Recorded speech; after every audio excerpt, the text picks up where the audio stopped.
Live from the KFNX studios in downtown Phoenix, it's the Locksmith Show.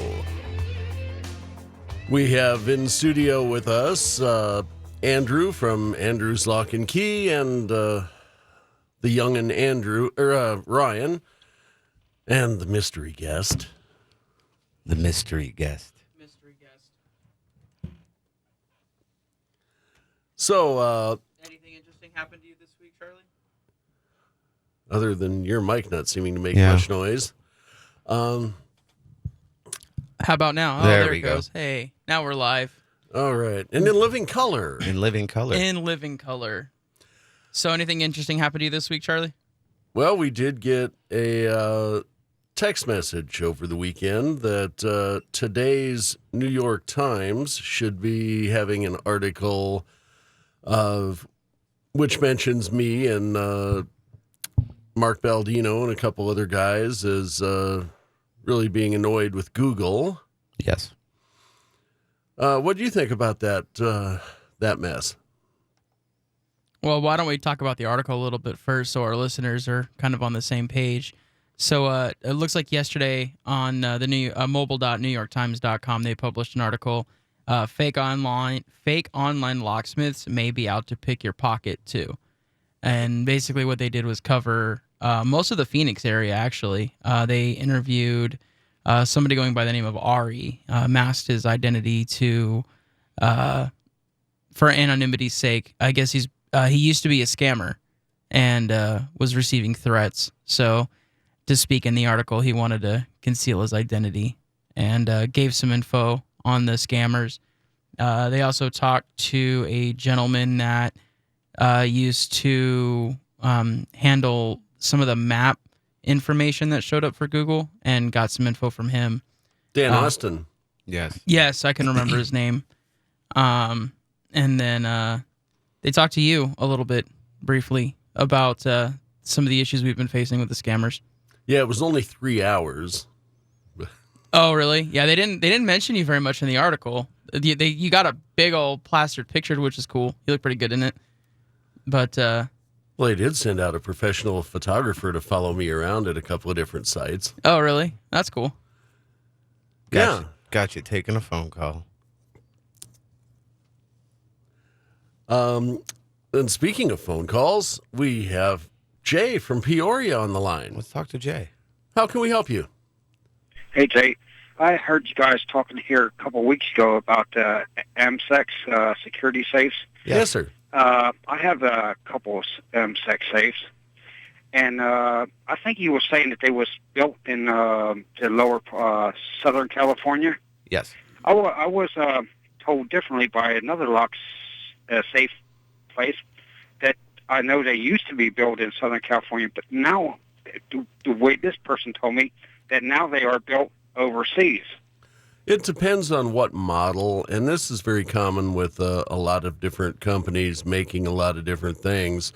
The majority of AMSEX burglary-rated safes are made in a plant in Southern California. However, they do have a lot of what we would call like microwave safes that are the size and shape of a microwave oven, or even some a bit bigger that are imported from China or other Eastern places. So just because it has an AMSEC name on it does not mean that it's made in America. It just means that it has AMSEC's name on it. Right. And I have a couple, I have a 3060 gun safe, and then I have that's a 3060, and then I have a 4060 gun safe. And it was built here in America in 99, 2000. Every year they come out with something different on them. But anyway, the safe manufacturer, the safe person that I bought these from, he said, we no longer make those safes here in the United States. They're made overseas now. I said, is that right? He said, yeah, they're made overseas now. If it doesn't have the BF in front of it, burglary fire, it's probably made overseas. If it's made in the last 5 years, I'm going to say. Okay. It sounds That's like just you've my- either got a lot of guns or a lot of drugs or a lot of money to put in those things. Got a couple of I'm really sure large safes. I still need a couple more. Well, and still the higher rated burglary safes, most of their gun safes as well, the larger gun safes are made in America. It's when you start getting into the smaller, like document safes and small cash box safes that you start getting into the imported boxes from overseas because they have to try to compete with those guys. Everybody's bringing those in, and it's just that's the name of the game, you know. Okay, and you said even the bigger gun safes like I have, you said they're still being built in America. As far as I know. A good portion of them probably are. Yeah, because I tried to buy some different I don't know how you say it, some accessories for mine, and they said, hey, we don't have. I said, kid, well, it comes from right out here in Southern California. They said, not no more, though. They said, now it's overseas. They said, all the safes that you have in your house, they said, now they come from overseas. So I remember you speaking about it a couple weeks ago about AMSEX and being in Lower California. So anyway, this safe person said that even my safes are built overseas now. But mine's wasn't because I got mine in 99 and 2000 models. And he said that later models, he said, now all the big safes are coming from overseas on AMSEC. I said, no, it's AMSEC security. He said, no, they're coming from overseas. I said, well, I didn't know that. That's not necessarily true. It's not untrue either. Some models are made overseas and some models are made here in America. It just depends on the safe and the rating. So we'd have to do a little bit of research to be able to verify that your safes were made in America. But off the top of our heads, it sounds like they were assembled here in Southern California, judging by the size of them and you know what they're for. It sounds like we need to put on our to-do list, give AMSEC a call and find out, A, where are you building your safes this year? And B, would you like to be a sponsor? I have something like that. Go ahead. Oh, no, go ahead. What were we going to ask? I purchased mine in 99. I got a 99 model, and 99 model in 2000. Every year they do something different on their safes. But anyway, my 99 model, it had a self-closing three-spoke wheel in front of it. And when you put the door shut, it would always automatically self-host. But anyway, on a 2000 model, on my 6040, when I closed that door, the bolts didn't lock in until I turned the wheel. But anyway, that's two. But anyway, well, that's they two said different. the two 99 different. and the 2000 model, they were built here in America. Yeah, one's Yes, got I a think it was- spring-loaded detent, and the other one is just manual. Yeah. Correct, yes. And I didn't like that spring-loaded thing. I have one, but there's a good chance of somebody not knowing the safe, they could shut the door and that them pins could come open and put some nicks in your safe. I got some good-looking paint on these safes and don't need no nicks in them.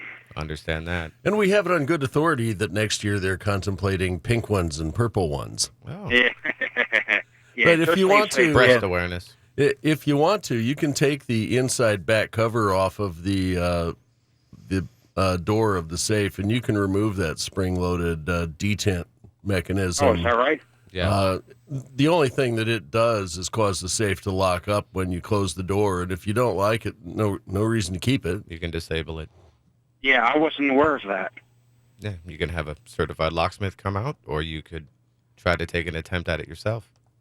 Right on. And Hey, then man, when I you appreciate get it. When you get stuck, call one of us when out. you get locked out of the safe, then you can call us to come and open it for you. I'm just worried about opening the door and jumping in and the door shutting on top of me and then shit. Nah. some animal or something getting in there. Anyway, that was safe. I just don't like that automatic lock. That was a 99 that self-locked. What you're saying there was a spring in there. That was 99, but 2000 they did away with that. Well, And they I didn't bought- necessarily and do that's away when with it. The model that you have doesn't have that. They still have it now to this day. Yeah, they put them in different models. It all depends on the specifications of the model that you might have. Okay. Yeah, the 99, it was a 60-30, and then the 2000, I got the 60-40. Yeah, couple good size safes. Absolutely. Right. I like them. They're jet black with the gold trim and gold spokes and all that stuff. Good looking safes. Well, all right then. Thanks Hey, for calling I in. sure We appreciate it. All right. Hey, thanks, guys. Have a great Good day. show. Have a good day, sir. So Right. then, Back to that article real quick, Ryan. Yeah, actually, let me shift focus here. I was actually trying to read up on Safes. Yeah, trying to do some quick research on safes. A couple weeks ago, you heard me talking about how I wanted to learn more about safes. So I've actually been spending quite some time reading about different types of safes and mostly just where they're manufactured. And it's I just, can sponsor you for membership in SAFTA. oh really? Yeah. That would Really? be cool. That would be cool. Well, we can get that happening. All it takes is a SAFTA application and a briefcase full of money, and A briefcase full of money. Yeah, or that's a safe full of money. ha ha ha. We need a sound effect, but That was a terrible pun. It was. So yeah, I actually spent quite a bit of time reading this article, and it's some of the stuff they did is pretty cool. When they interviewed Ari about the scammer issue in Arizona, we'll gonna be coming to a break here in a second, so we'll cover that here in a little bit. But there's a lot of information covered in the article. We're gonna post it up on the. question is, where do these guys come up with these names? I don't know. These and other top stories in 3 minutes, ladies and gentlemen. We'll be right back.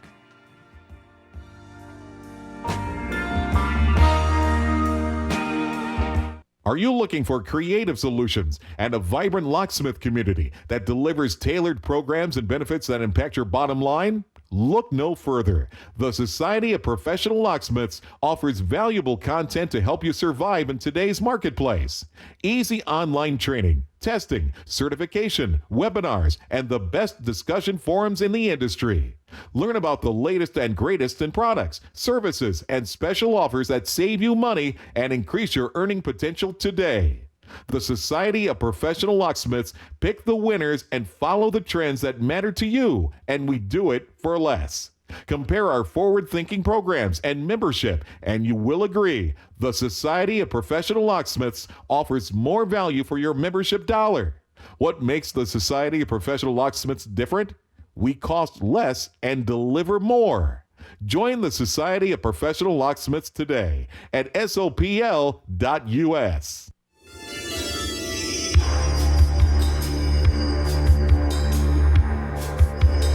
Welcome back to the Locksmith Show, where we have Ryan and Andrew in the studio with us, and we have on the line with us Leland. Have you seen the New York Times article?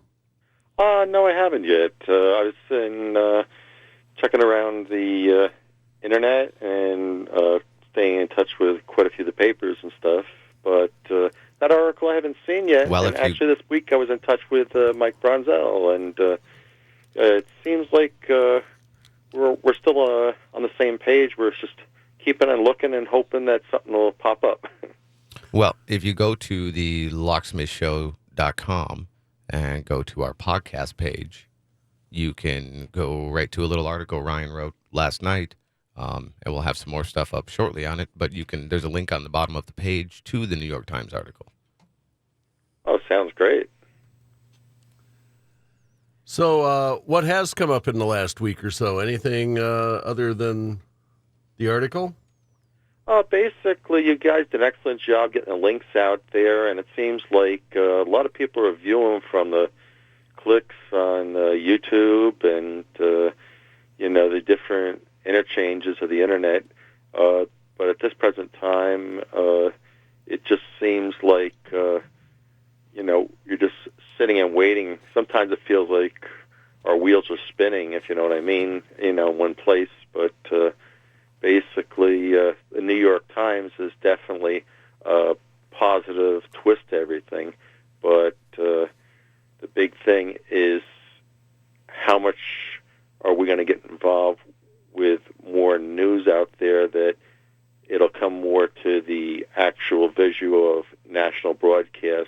even local broadcasts versus, said news stories, if you know what I mean. Well, it's good to know that we're starting to get the messages out.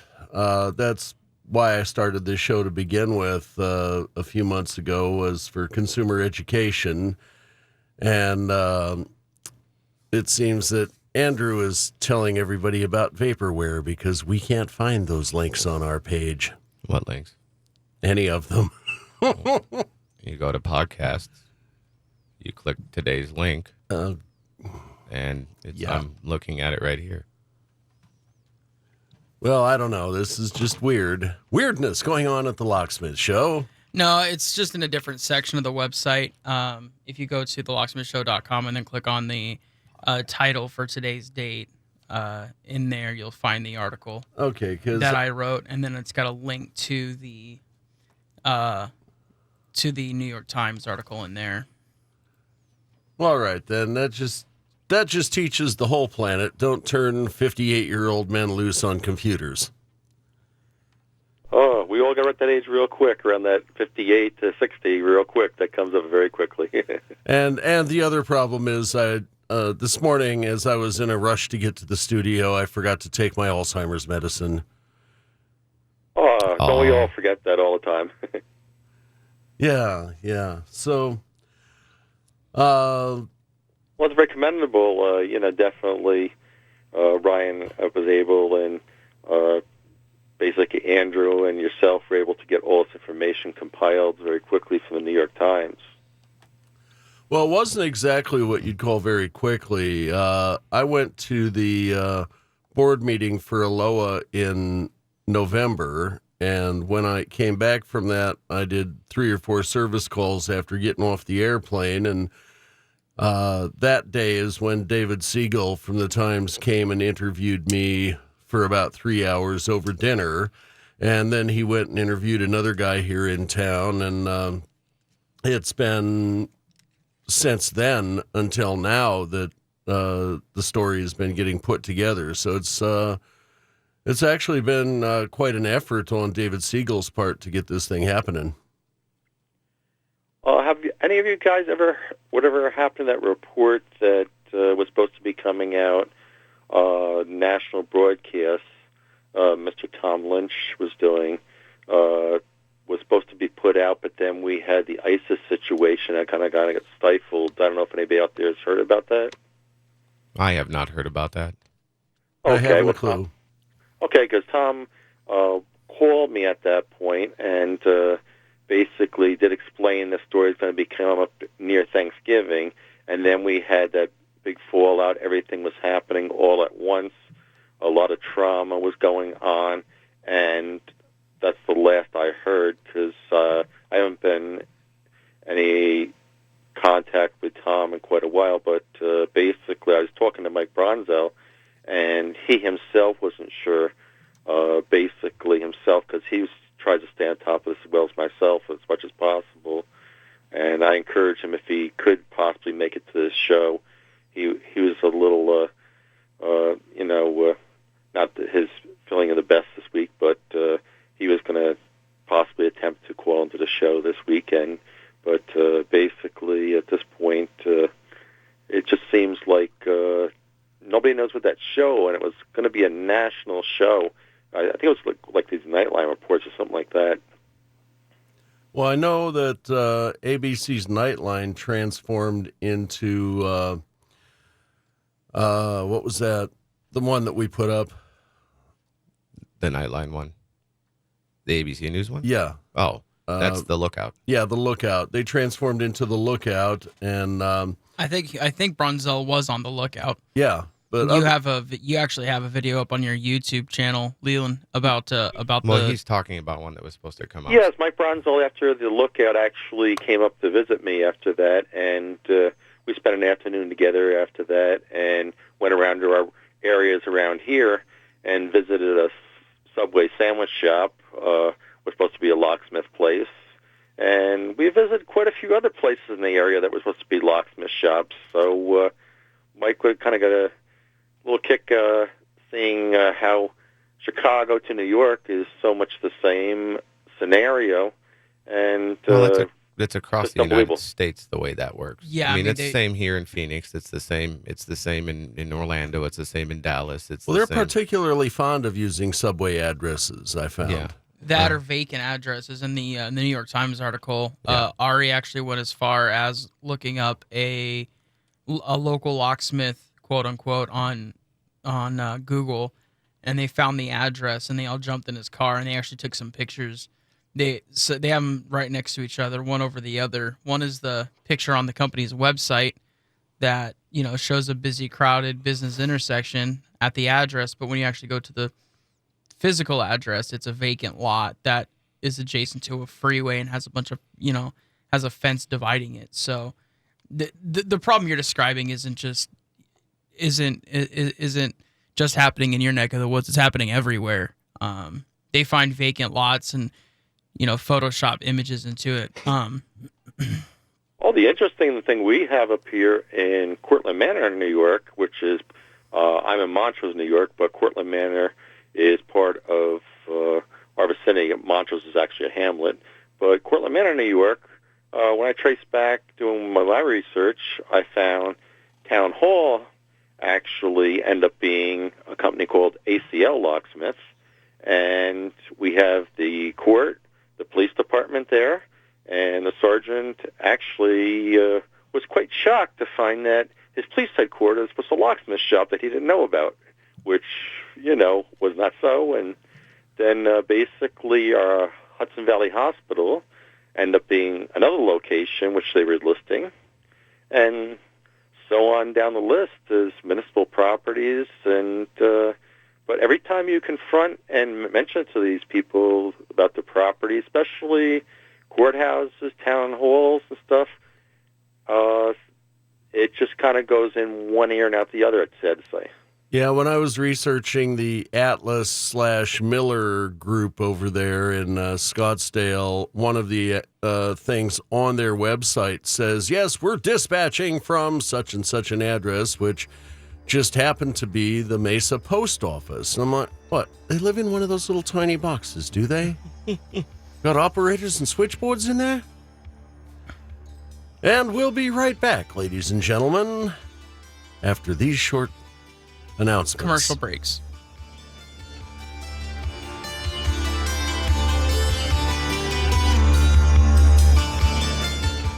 Are you looking for creative solutions and a vibrant locksmith community that delivers tailored programs and benefits that impact your bottom line? Look no further. The Society of Professional Locksmiths offers valuable content to help you survive in today's marketplace. Easy online training, testing, certification, webinars, and the best discussion forums in the industry. Learn about the latest and greatest in products, services, and special offers that save you money and increase your earning potential today. The Society of Professional Locksmiths pick the winners and follow the trends that matter to you, and we do it for less. Compare our forward-thinking programs and membership, and you will agree the Society of Professional Locksmiths offers more value for your membership dollar. What makes the Society of Professional Locksmiths different? We cost less and deliver more. Join the Society of Professional Locksmiths today at sopl.us.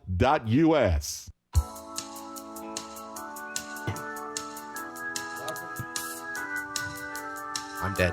Oh. Welcome back to the Locksmith Show. Sorry, Charlie. I came in a little hot on you. Now he's going to start with the StarKiss stuff. Yep. That's how. That's how that works. Thank you. Yep. Anyway, so one of my favorite parts of the article is they brought one of the things that all of us have been talking about and complaining about. Google AdWords, which costs a lot of money. You get calls from it. Well, how does that work exactly? Well, you pay Google, and they put your name on the top. That's how that works. So, and it's a bidding war. So whoever pays the most gets to be on the top. So basically the way it works, to give the listeners a better understanding of how AdWords work, when you type something into Google, it has a dollar value. I just typed in locksmith near me into Google, and what that does is pull up all the locksmiths that have the keyword locksmith near me on their webpage. Now you can pay Google to have that word. Now, does Google actually look for, quote, locksmiths for me, unquote, or does it look for, quote, locksmiths, quote, and translate near me into your geographical location? And that's a add the topic we'll two go together? into off air, because that's more like web development and yes and stuff no. like I can that. give him a layman's Oh, term. okay. Yeah, cool. that was just a quick yes or no, No, answer. I didn't know how to give a layman's answer to that. It's a yes and no answer. Yes, it does that. Yes, it knows the difference between Locksmith Tempe and Tempe Locksmith. It knows it's the same thing. They also can it can determine the algorithm, and the new AI can determine thinking as human as well. So it starts taking our phrases from what we've talked to into Google Now and other things, and what you type into your email, it reads it. It's starting to think as you and I would, and giving us an answer as you would give to your friend. So that's what it's attempting to do. But back into AdWords, yes, it will pick up the locksmith near you and near me locksmith as well as the same exact phrase. And the locksmiths or the companies that are paying for that ad word, And how much are these AdWords going for these days? anywhere between 25 cents and $30 per click. So every time somebody clicks on that link, Locksmith Near Me is one of the more expensive ones because it is so popular. I believe it's around $30 to $40, somewhere in there. And that's on the low end. And that's on the low end for that specific one. They can go up higher. They can get up to $100 a click. And that's if somebody clicks so that it goes over to your website. That doesn't mean that they're going to call you or that you're going to make any money going out on a service call for whoever it is that's clicking. And that's correct. Yes. So you get charged as the business advertising. You get charged per click. So if you get Google calculates how many times these get clicked. I don't have that spreadsheet in front of me. I have it. It's information that we go over quite often for the different websites that we work on. But it gets clicked on a few thousand times a day. So if you were to calculate even just, let me pull up my calculator. If you even just calculated $30 times 2,000, which is $6,000. about what it is, $60,000. So that's $60,000 in one day that Google generates from one AdWord. In a local search. And that's rounding down on every. That's on a local search for our metropolitan area. So they're multiply that by 50 states, not even each individual city, and you're into $3 million in one day for each state, for each city. I think the New York Times article claimed that they made $60 billion in AdWords. That's correct. $60 billion. So So- not just in the locksmiths, but in alone in AdWords campaigns. So now is a good time to be buying Google stock. Well, you should have bought Google stock back in like 98, and Yes. you'd be sitting pretty well. Well, silly the me. reason I bring all this up and the reason I talk about it is because as locksmiths, we're always asking, well, why doesn't Google do anything about it? Why doesn't Google help us with this? Well, that's why. They're making $60 billion a year allowing these scammers to promote on their website. Well, they're not making $60 billion off the scammers, but they're making $60 billion as a whole. Now, Yeah. do they want? Google doesn't want people to be scammed. That's not their ultimate goal. It's never been their ultimate But they goal. don't care. Well, do they care? Don't they care? Is it something that they can stop fully? No, I don't think so. Do they care? Yes, but how high on their priority list is it? Would be the most accurate question, I think. When it comes to the question of truth, Google has specifically one obligation, and that is generate revenue for its shareholders. So if that's their one obligation, then truth doesn't even fall into the equation. Exactly. So at that point, it's about your ethical and moral compass, and whoever is calling the shots at Google. Seem to have none. Well, Or no, it's they have slightly off kilter.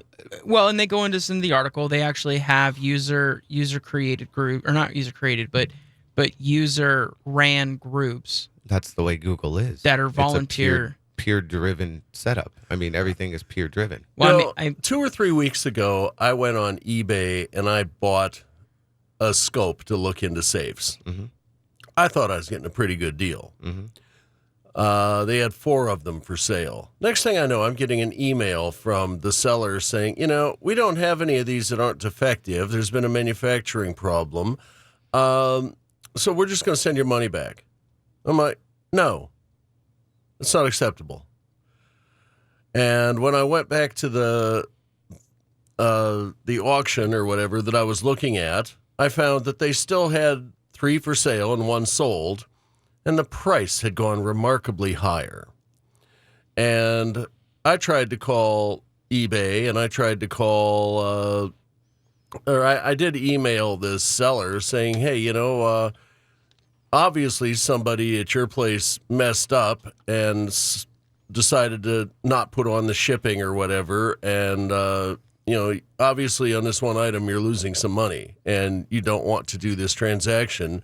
Well, wah, you made an offer, I made an acceptance, that constitutes a contract. You better put that thing in the mail and send it here and make your money on some other items.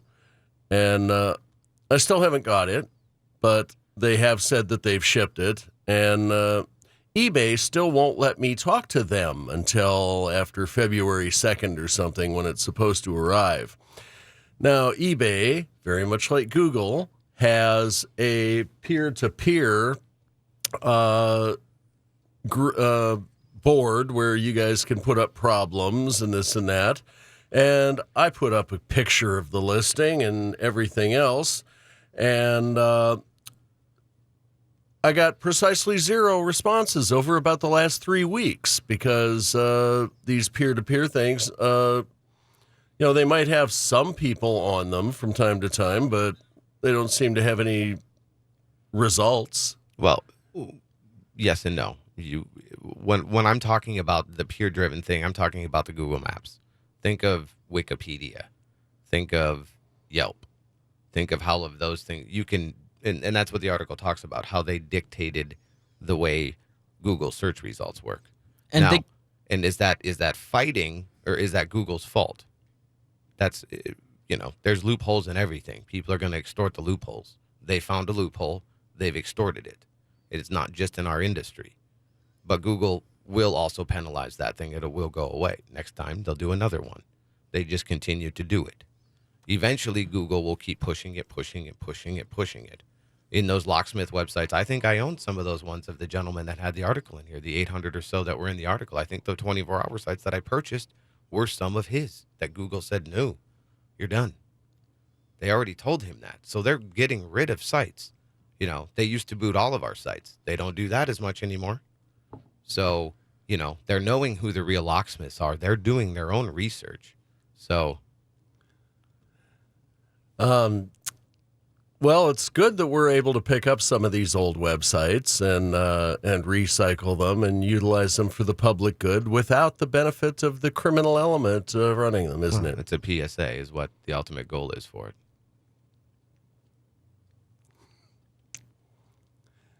Andrew is sitting here looking at my phone, wondering what's going on. Didn't know if you had something you're going to play off your phone. Or Bruce Stewart is calling live on my phone in the middle of my radio show, and I'm not exactly sure why. So I'm just looking at her name on my phone and letting her listen to us doing the show live. Oh, there you go.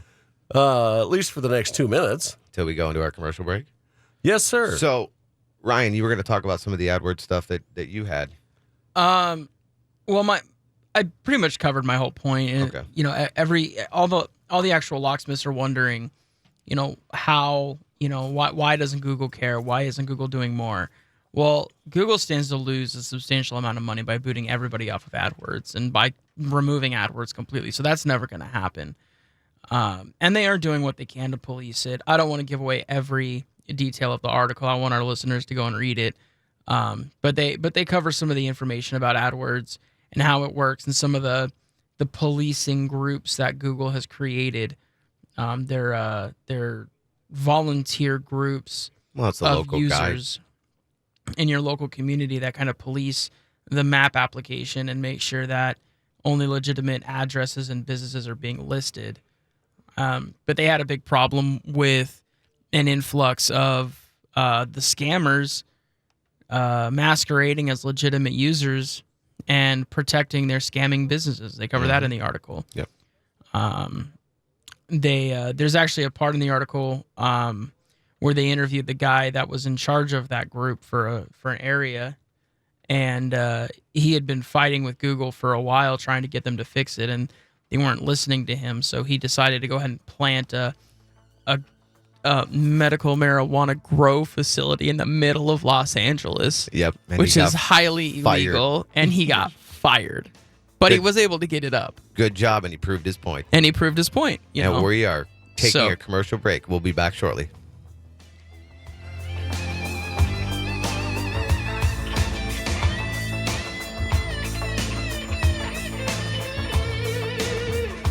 No matter how well you plan, no matter how careful you try to be, emergencies happen. Like when the car door slams shut at the precise moment you realize your keys are still in the ignition, the baby's firmly secured in the car seat in the back, and now you really need a locksmith.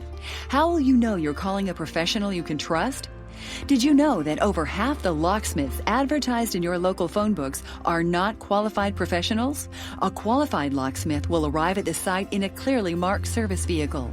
He will ask for your ID and proof that you're the legal owner of the home or vehicle. Always insist on a written price quote before work is begun. Don't place your home, your car, or your family in the hands of unscrupulous strangers.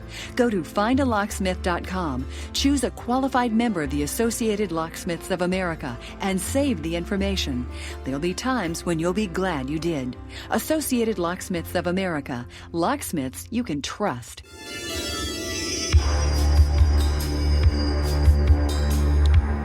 Welcome back to the Locksmith Charlie Show, where we're talking about the New York Times article that came out, and where we're getting many very strange phone calls on my cell phone right in the middle of the show. Mike Bronzell, if you really want to talk on the air, you've got to call in on the other line. And that phone number is 602-277-KFNX. Yeah, 602-277-KFNX. Call that number, Mike. We'll talk to you. So, all the local people here to the Phoenix metropolitan area, IML is having their expo on Friday the 5th, next Friday. So, I hope to see all of you happy, smiling locksmith faces there. And for anybody that doesn't know what that is, it's Intermountain Locks Trade Show, and it is for locksmiths only. So consumers probably need not show up. No, not unless you want to come shake our hands. But you know what? If you do want to show up and shake our hands, in about 10 minutes at noon, we'll be out in the KFNX parking lot at 3rd Street and Palm Lane, and we'll cut you a free Kwikset key or Schlage key and shake your hand. So come on by if you're in the neighborhood. Absolutely. Totally. Ryan just came into the studio. Yeah, I was missing all that. I wanted to talk to Leland for a second. We were giving away a free key. Oh, cool. At 2. Come at 2. We won't be here at 2. Come at noon. Come at noon. 12 noon. Yeah, tongue twisting. If you're in the neighborhood in the next 10 to 30 minutes, pop on by and we'll make a good time out of it. And to all our listeners out there, if you've been the victim of a scam or if you know of somebody that has, please feel free to call in and let us hear your story or email us at live@thelocksmithshow.com. We should also make another address, dead@thelocksmithshow.com. Dead? So. Dead Air. Dead Air Dave. Who's Dead Air Dave? Who's Dead Air Dave? Yeah. What is Dave's real name? I don't remember what Dave's real name is. Dead Air Dave was a host here in Arizona for a long time. Yeah. On one of the FM dial channels for alternative rock. Fun guy, real nice guy. Yeah. Known him for years. He does some stuff with another station out here now. Still, he's a voiceover, but his name was Dead Air Dave. Did he have a lot of dead air? No, that was just his nickname on the radio. Really fun guy to hang out with. So back to our topic a little bit ago about Google AdWords and what to look for. So if you're in front of a computer right now, go to google.com, type in locksmith near me. I have my laptop in front of me, so I'm going to kind of give you a description of what you're looking at. the first three links you see are pay-per-click ads that some legitimate locksmiths pay for, but for the majority of them are scammers. You scroll a little bit past that and you'll see a map of your area. And those are kind of questionable. Sometimes they're scammers, sometimes they're not. But if you go below that, you'll see the organic links, and these are where you want to be. These are the guys that are in your area for the most part. These are the legitimate locksmiths. You're still going to see some scammers dotted in there. I'm going to stop Ryan right there, because there's 3 legitimate locksmiths on that list right now out of 10. Other than the other ads from their other sites. So, and if you're not doing an incognito search, you're going to be pulling your... No, that's right. I need to do an incognito search. So you're going to be seeing a lot of your Google stuff that you run. So. Yep.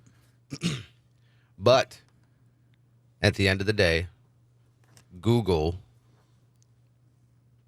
has been called out about their AdWords by the New York Times. The New York Times also got called out Google back in 2009, and that's when Google started getting crazy. So I'm hoping that this breaks to the core at Google again, and it goes up the chain, and some people start looking at the way the AdWords work. Now, do I think they're going to lose money? Not very much. They just need to control who they're allowing to be on their website in that aspect. Legitimizing it. Well, guess what? What? I think we have Mike Bronzell on with us. Oh, do we? Did he finally get through? We got a few minutes left. Are Try you to there, make Mike? this- I'm here. There you are, Mike. How's it going? Pretty good. Yourself, Charlie? Oh, it's a lovely day in the neighborhood. Living the I hear dream. that. So, what's up? Talk to me. I don't know. What do you want to know, Charlie? What did you think of the article? Did you get a chance to read it yet, Bronzo? Yes, I did read it. Very good article. Could have went farther. It was long enough, but it could have went farther. But it was a very good article explaining some of the problems we're having on the internet in this type of industry. Well, And it's even not in just other service locksmiths. industries. It's all service-related industries. Correct. And I think that David didn't take it quite far enough in letting everybody know that it is many different service-related industries. But, what's he going to do? Write a book? Leave it open for the next one that he writes, when he writes about the plumber or when he writes about the AC guy. Or maybe he's going to write a book. Who knows? I think a lot of the big problem boils down to, Charlie, is there's a lot of stuff going on in this country and nobody's doing nothing. And, heck, I can drive down the street and if I ain't got my seatbelt on, I'm getting a $100, $200 ticket. And, you can't seem to get away with that. But this stuff is right out in your face. It's all over. Consumers are being robbed left and right across the country. And good old Uncle Sam doesn't seem to be paying any bit of attention to it with all the wire fraud laws and everything else. And, our whole industry, you know it as well as I, is being decimated across the country. Yeah, I know. And a lot of good people that have been in business for years and years are losing houses and going bankrupt and everything else just because these young computer geeks want to come and take over the world and shove us right out of business. I wouldn't even. You I can't mean, even blame though them the for that. computer. I'm a young computer geek, and I'm trying to help the industry is my ultimate goal. So Yeah, but if I say young necessarily Israeli call them computer geek, then all of a sudden I'm going to be an anti-Semitic vigilante again. no, we don't say that. What were you going This to say, is Mike? organized crime with computer geeks from foreign lands. It's not even from America here. It's coming from across the oceans. And it's organized crime, and I can't see why the federal government can't crack down and do something. Well, once it affects them, some of them, maybe they will. But until then, we have what we have. I really believe that I can help control some of the Google searches, but it's going to take a band of locksmiths to do that.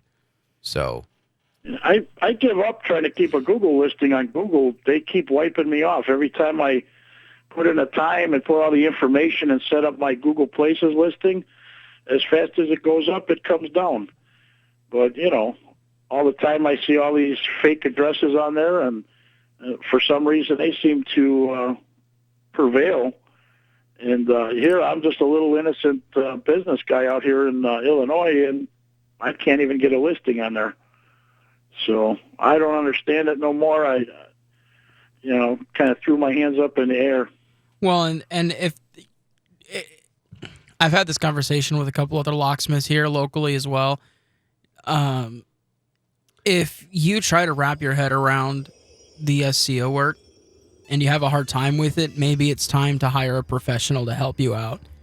I don't even think that he wants to do SEO. What he's saying is he goes to all the time and trouble to get a listing actually made, and after a very short period of time, the listing just vanishes. And I have to wonder if maybe, is there a cyber criminal Dan Austin counterpart who's doing nothing more than targeting people and getting rid of them? Well, and at that, that ladies point, and gentlemen, concludes today's Locksmith Show. Thanks for listening. Have a great day, everybody.